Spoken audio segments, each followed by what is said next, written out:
So ek boer met persie skaap. Ek is mal oor die inheemse diere. Ek dink visueel is hulle baie kleurvol. So dis eintlik maar 'n passie hoekom ek met hulle begin boer het. Nie noodwendig vir enige kommersiële redes daar agter nie.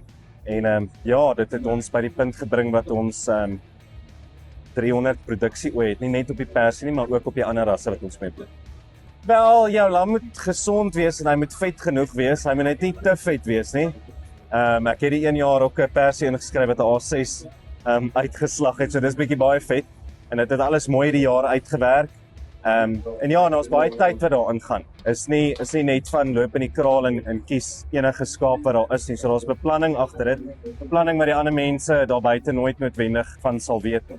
Maar ja, soos die tyd aanstap, dan leer jy maar om met die oog af te sien wat min of meer wat jou skaap gaan gradeer. Alhoewel dit nooit regtig akkuraat is nie, maar ja, so wat die voeding aan betref, het jy die persie op 'n dieet gesit. Want soos ek sê, hulle is geneig om baie vet op te tel en hulle het verskriklike lyfvet, veral tussen die blaaie, agter op die stert en voor aan die brisket gedeelte. So hy kan te vet raak. So hulle word dan eintlik maar meer op 'n dieet gesit as wat jy enige voedingsveranderinge doen. Inteendeel, as daar byvoeding was, dan jy dit weggeneem om hulle net binne die vet persentasie klas te kry.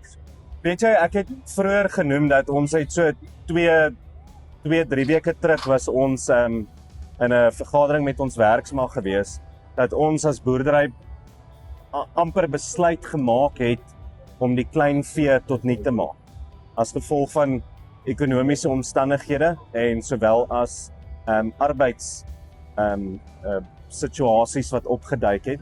En iets soos hierdie gee mense net weer nuwe moed om te sê, weet jy wat, dit gaan nie ongesiens wat agter die plaashek gebeur nie.